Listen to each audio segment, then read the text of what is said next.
Uma Bíblia e um Camaro modificado pelo exército americano que chegava de 0 a 200 em 13 segundos.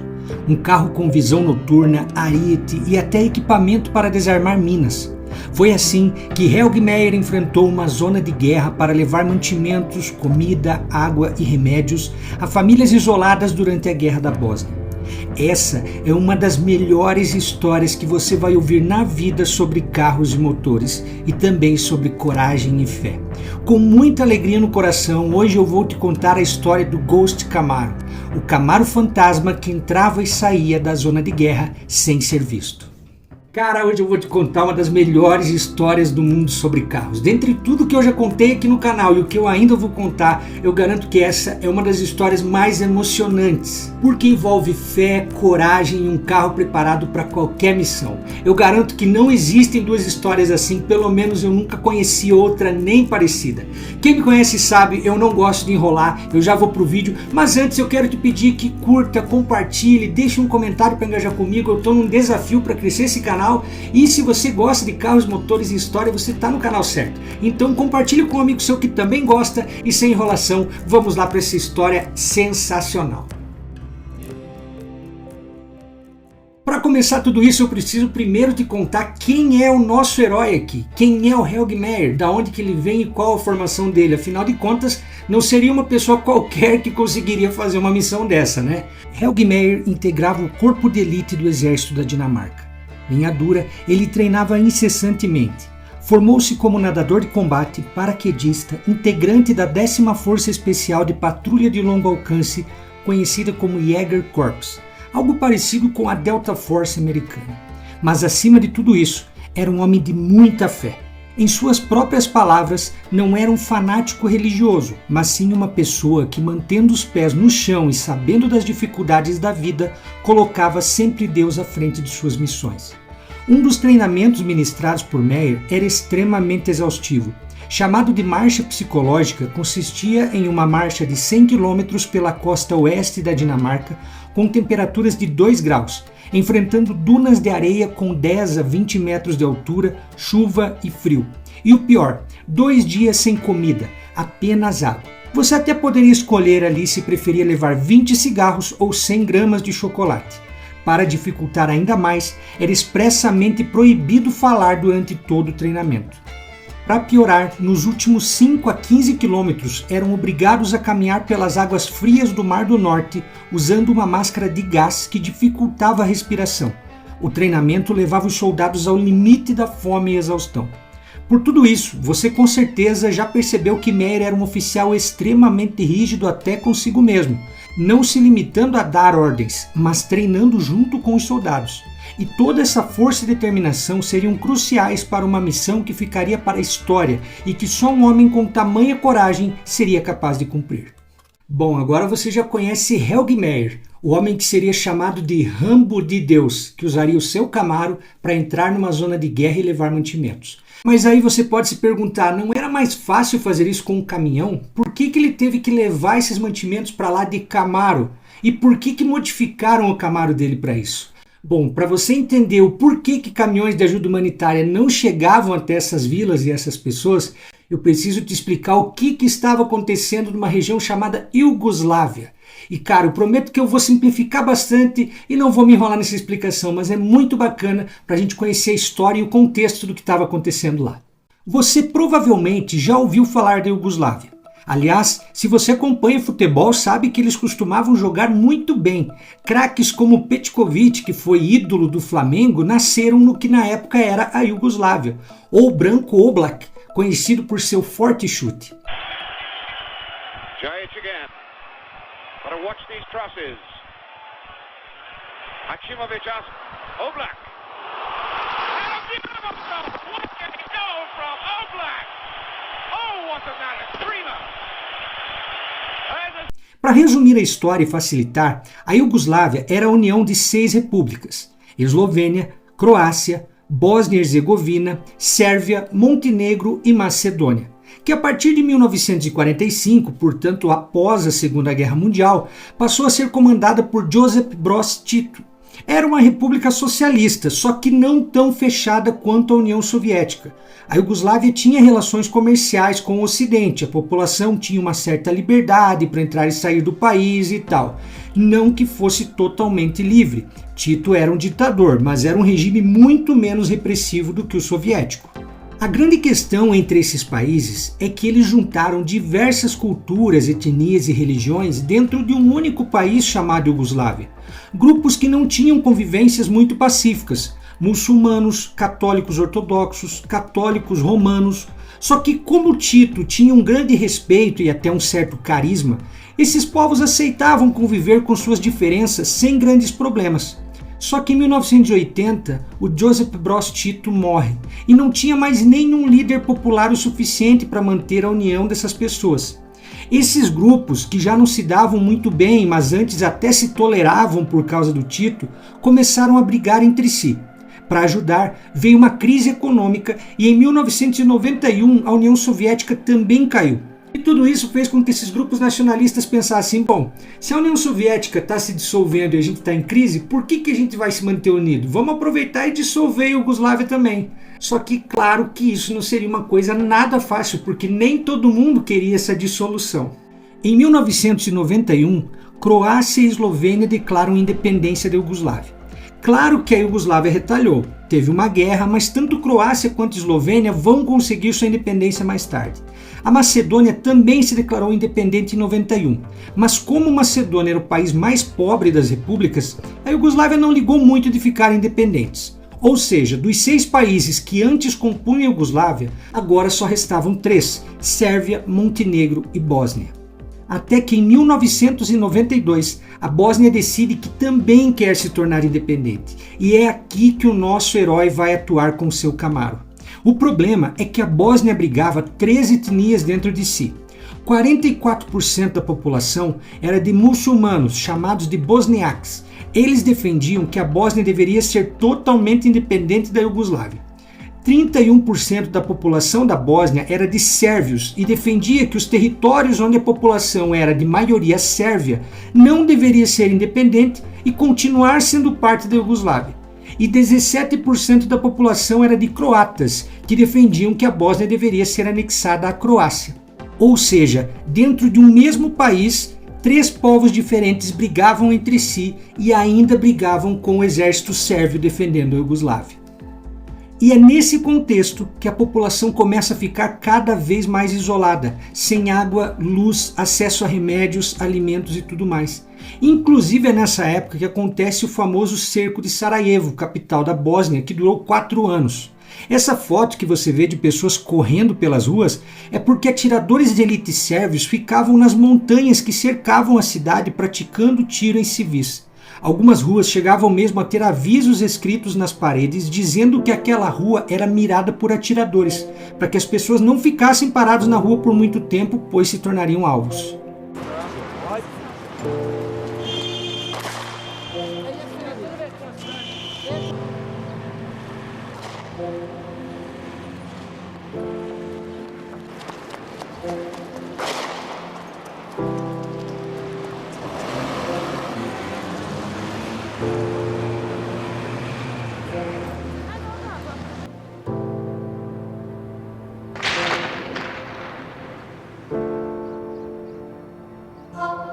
E é por toda essa briga, meio que de todos contra todos, que os caminhões de ajuda humanitária não conseguiam chegar a todos os lugares porque eles eram saqueados. Afinal, caminhões são veículos lentos e no meio do caminho eles eram saqueados. Então muitas vezes o caminhão que estava indo lá numa vila bosníaca, ele era saqueado por croatas no meio do caminho.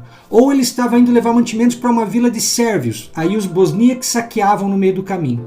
Então, meus amigos, a única maneira que tinha de você levar mantimentos a todas as pessoas era se você tivesse um carro rápido o suficiente que conseguisse entrar nessa zona de guerra escondido, levar os mantimentos e sair sem ser notado, porque se fosse notado, com certeza seria abatido. Sabendo das condições terríveis que essas pessoas estavam enfrentando, Helge procura a base aérea americana de Rheinland, que fica lá na Alemanha, que é uma base também da OTAN, e explica, olha, eu tenho um Camaro e eu acho que eu posso transformar ele e entrar nessa zona de guerra para levar esses mantimentos. E na verdade, num primeiro momento, ninguém leva ele muito a sério, porque é uma ideia meio doida, né? Tipo, você querer entrar num lugar com um carro civil onde nem mesmo os blindados militares estavam conseguindo chegar. Só que como ele tinha um histórico, já era um ex-combatente, era um cara que sabia muito bem o que ia enfrentar no campo de batalha, sabia que não era uma situação fácil, um general compra a ideia dele e é aí que vão começar essa transformação desse carro. Esse general foi além. Convenceu o corpo de engenheiros e vários soldados ali a acreditar na ideia e encontrar maneiras de ajudar Helg. Esses engenheiros então pediram que ele trouxesse o Camaro e imediatamente começaram a planejar todos os equipamentos que iriam instalar para que o carro tivesse o máximo de segurança e o preparo necessário para enfrentar as condições de guerra. A primeira mudança foi no motor. Oficialmente, esse Camaro 79 possuía um motor 5.7 V8 com 182 cavalos, que após modificações passou para os 220 cavalos. Mas além disso, foi instalado um nitro nesse carro, justamente para que, caso ele fosse pego em uma situação que precisasse sair muito rápido de algum lugar, ele pudesse utilizar essa ferramenta. Com o nitro, o Camaro chegaria a 440 cavalos, indo de 0 a 200 em 13 segundos. O interessante é que tudo isso está acontecendo na década de 90, só que o Camaro era 1979. Esse motor tinha uns 12 anos de uso. Os engenheiros temiam que ao acionar o nitro por muito tempo, o motor pudesse não aguentar, e por esse motivo adaptaram um relé que cortava o nitro imediatamente após 13 segundos para não danificar o motor. Os pneus eram rum flat de tamanhos normais e dentro do carro ele levava mais 2 pneus reservas. O veículo foi reforçado com chapas de aço. A visão era possível apenas pelo para-brisa e o carro foi pintado inteiramente com tinta que absorve o infravermelho, tornando indetectável a diversos equipamentos. Todas as luzes internas do carro foram retiradas, mesmo as do painel e dos rádios, para que nenhuma luz refletisse no seu rosto à noite, entregando sua posição. 2 grandes faróis infravermelhos foram instalados na frente do veículo e estavam conectados a um óculos lá dentro do carro, que quando colocados permitiam a Helg ter uma visão noturna. Painéis de Kevlar reforçavam a blindagem, inclusive no piso. O Camaro contava ainda com uma espécie de ariete para retirar da frente os entulhos e lâminas que removiam minas terrestres caso fosse necessário. Com tudo isso, ainda sobrava espaço para carregar 400 quilos de mantimentos entre alimentos, águas e remédios para a população. O exército americano ainda equipou Helg com diversos equipamentos como botas, mochilas, um uniforme especial que também absorve o infravermelho, uma luz laser infravermelho que, segundo Helg, era capaz de queimar a retina de um atirador a uma certa distância sem que o atirador percebesse que estava ficando cego, já que o infravermelho é invisível para nós.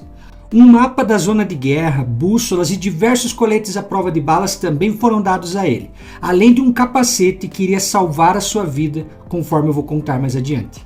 Um dos dispositivos mais utilizados por ele foi um detector de calor de 15 centímetros que era capaz de registrar calor corporal a até 1 km de distância. Recebeu também rádios que podiam operar em frequências específicas para falar tanto com a Força Aérea como com forças terrestres. E você deve se perguntar, tá bom, mas ele foi para a guerra e não levou nenhuma arma? Não. De acordo com as próprias palavras dele, minha Bíblia era minha arma. Sem revólveres, sem granadas, nada disso. Somente a Bíblia.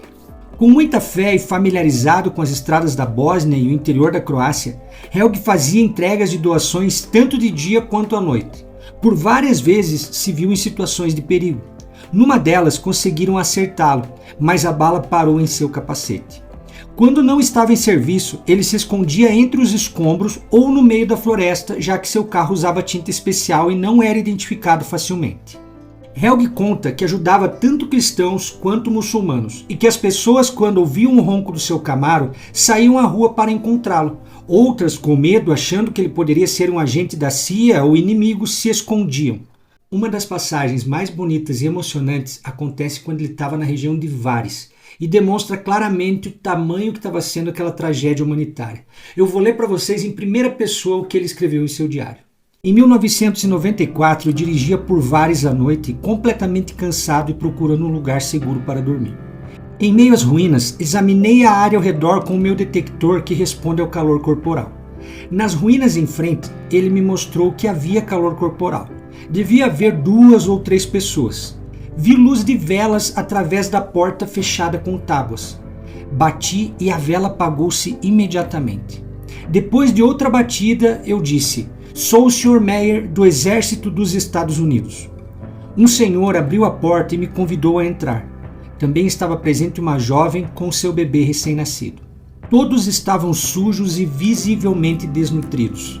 Peguei sabão, água, comida e vitaminas para o bebê no meu Camaro. A jovem mãe lavou a si mesma e ao filho e alimentou o recém-nascido.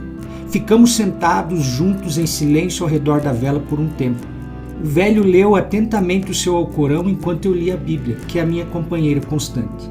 Então, voltei para o carro e estava prestes a entrar no meu saco de dormir quando alguém bateu na minha janela. Era a jovem que me deu seu filho para que eu segurasse. Jamais esquecerei esse momento comovente da minha vida. Este símbolo me incentiva todos os dias a ajudar os filhos da guerra. Agradeço a Deus e a esta mãe pela confiança. Outra passagem que mostra claramente como Helge Meyer estava sendo protegido por Deus durante essa missão foi quando ele estava próximo a Tuzla. Ele conta que ele estava indo com o Camaro dele até uma certa vila e em um determinado momento do caminho o Camaro simplesmente desligou completamente. Ele tentou por várias vezes fazer pegar, mas o carro não pegava de jeito nenhum. Então ele pensou, bom, vou ter que dormir por aqui mesmo. Empurrou o carro até um certo lugar, escondido ali, e dormiu. No dia seguinte, ele chegou nessa vila e contou o que tinha acontecido. E descobriu que naquela noite, justamente na estrada que ele estava indo, todos os carros que passaram tinham sido roubados e os donos perderam suas vidas. Então ele teve um livramento, é como se Deus não permitisse que o carro dele passasse daquele ponto. Em seus relatos, Helge conta como a guerra muda as pessoas em todos os aspectos. Como crianças perdiam a inocência e se comportavam quase como adultos. Constantemente com medo, escondidas e às vezes carregando grandes responsabilidades para suas idades. Vale lembrar que várias ficaram órfãos durante o conflito. Outra coisa triste relatada por ele é que entre uma visita e outra pessoas desapareciam. Quando ele visitava na primeira vez, encontrava uma família. E na segunda visita os pais tinham sumido e encontrava apenas as crianças. Mas e a família do Helge Meyer apoiava isso que ele fazia? Na verdade, a família dele não sabia que ele fazia esse tipo de missão. Ele instruía ali os militares a dizer que ele estava em treinamento, coisas assim. Então a família dele por muito tempo não sabia que ele fazia esse tipo de missão. Por conseguir entrar e sair da zona de guerra sem ser notado, seu carro ficou conhecido como Ghost Camaro, ou Camaro Fantasma. Após dezenas de viagens levando mantimentos e o fim da guerra, Helge levou seu Camaro de volta para sua casa. Vários equipamentos foram retirados do veículo, ele foi pintado de laranja e ainda pode ser utilizado no dia a dia, contando com mais de 100 mil quilômetros rodados.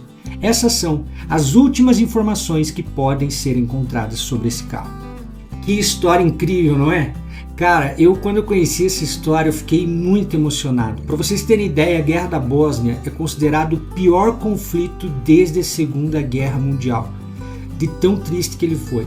Existem várias coisas que aconteceram nessa guerra que eu não posso nem contar aqui, porque senão o YouTube ia restringir o vídeo. A coisa foi tão feia que o Slobodan Milošević, que era o presidente da Sérvia nessa época, ele foi para o Tribunal Penal Internacional, não só ele como alguns generais que participaram desse conflito, por crimes de guerra. Só que um pouco antes do final do julgamento dele, ele morre de ataque cardíaco. Ele é encontrado morto dentro da cela dele. Ele tinha 64 anos e, embora muita gente tenha dito e surgiram conspirações e tal, ele de fato tinha problemas cardíacos, então é possível que tenha sido uma morte natural. Essa história toda é contada num livro que eu vou deixar para vocês aí na tela, só que ele não tem versões em português. É escrito pelo próprio Helge Meyer. Gostou do vídeo? Muito obrigado por você estar aqui comigo, escutando minhas histórias sobre carros e motores, fico muito feliz mesmo.